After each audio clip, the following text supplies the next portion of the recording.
Assalaamu alaykum warahmatullaahi wabarakaatu. Akkam jirtan kabajamtoota qopheessitoota qophii daddacha jaalalaa. Nageenyi kiyya bakkum jirtanitti sinaa dhaqqabu. Maqaan kiyya Aatuqaayaa jedhama. Iyyannoon kiyyas akkasii gadi kana. An haadha warraa karaa halaalaatiin fuudhee waliin jiraachuu jira. Haadha manaatii ta'an akka hojjettuu manaatti osoo hin taane akka hirkoo jiruutti kabajaan waliin jiraachuu fedha. Waan hojjechuu barbaadu tokko eega hojjechuuf murteesse booda yaada kiyya hundimee fi sirriitti itti yaada keenaaf kennii jedhaan. Isiin ammoo yaadan dhiyeesseef irraanfattee waan biroo haasofti. Inuma waan an dalagu hedduun ni dallanti. Anis mee hin jarjariin suutas gabbaa'ii itti yaadu yoo jedhuun ammallee waan ani itti dubbadhiistee waan biraa haasoyti. Wanni kun amma deddeebi'amee jira. Anillee amal isii kan ifadhee waan hundi isii wajjin mari'achuu dhiisi. Waan naaf fakkaatellee ofumaa dalaguu eegale. Wanni kun ammoo addaan nu fageessuu jira. Yoo yaada marii dhiyeessuuf ni dallanti. Narraa hin fudhattu. Callisee waan naaf fakkaatu dalaguun ammoo addaan nu fageessa. Mee maal na gorsitan? Miyaat qabda fariyaa iyyannoo kanarratti. Yaanni iyyannoo kanaa 50% qofatu ifa. Parsantiin 50 ammoo dhokataadha. Maaltu dhokatime? Mariin nama dallansiisu marii akkamiiti? Namni kamuu yoo yaada marii dhiheessaniif ni gammada. Ati nama tokkoon kan mari'attu yoo kabajaa nama saniif qabaatte qofa. Dhugum baanti nam kabaja hin qabneef waliin akkamitti mari'atan silaalle? Anis kanuma jechuutti jira. Wanti isii dallansiisu marii isaatii miti.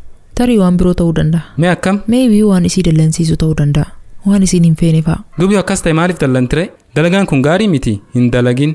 Dhiis waan biroo dalagii hin jettuuni. Ilmi namaa amala adda addaa qaba. Namni garii waan hin feene yoo himaniif dafee dallana. Dallansuudhaan ammoo waanuma fedhan dubbatan. Kanaaf iyyannoon kun parsantii 50 qofatu ifa jedhe. Waan dhokataa hedduu qaba. Kanaafuu mee gamuma abbaa murtii tachaa deebisnu ka. Akkasuma goona. Namni tokko yeroo haadha mana isaatii wajjiin waan takka mari'achuu fedhu odoo waan takka muran. Odootti muran. Waa takka dalaguuf odoo muran. Sawaan biraatii mibar.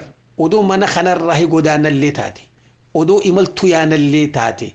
Wahuma taate bar waan biraatii warra keenya dhayna warra keessan dhaynaallee odoo taate waan takka murattee nukaas intala dhalaatiin kottu kana godhe hin jaan. Isiin tuni shariika akka nama kan banii wajjin qabuti.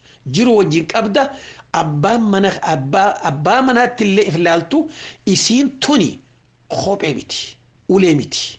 Huccuu hoggaanii fi ka'uu deeman jijjiirratanii miti.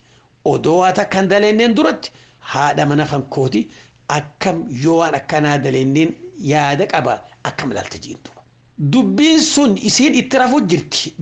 Jibbansa waan saniitiif hin usne humna sii ol ta'uudhaan mala wanni ati gartee irra muratte sun. Gaafa ustu kana duuba ni irraanfattetti fudhachuun qabdu. Odoo waan kana isiin itti rafuu jirtu tabiraa gubbaan itti dabaluun kee kana wanni aara fidi duuba.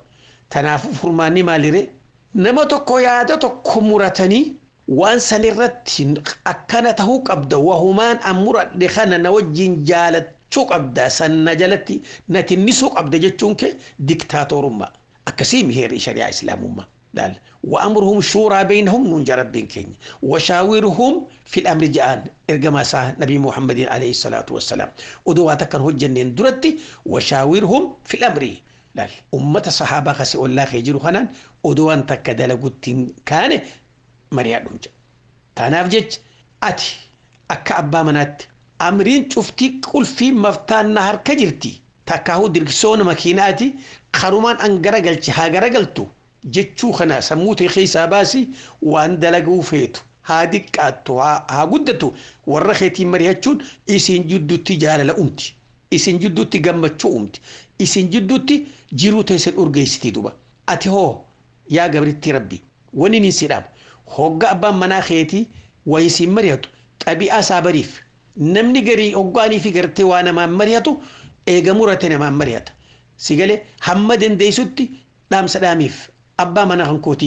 ani gara diiteeti miti ani hojjettuu teeti miti haadha mana keetiiti ani cinaa keeti bultii waliin qabna datin deebii wuli waan takka eegarran mari'atte naan injiin tamma ammoo muratte taarra muratte tana yoo isiin rakkina sirratti waan fiduun taane waan ati jaalattu taate wajjin dabarsi yoo waan rakkina sirra fidu taate jiruu teetii fi diinkee keessatti hin ayyamin tanaafu abbaa mana keetii dhiirti tuni wal dhabdii haala amalattiisi haala amala san beeytee fi hogga inni waasiin je dafi hogguma sanitti yaada kenniif jaalattuu jibbittu ammoo usuun jibban san kennitu dhiira garii biratti tuffiidha kenniti.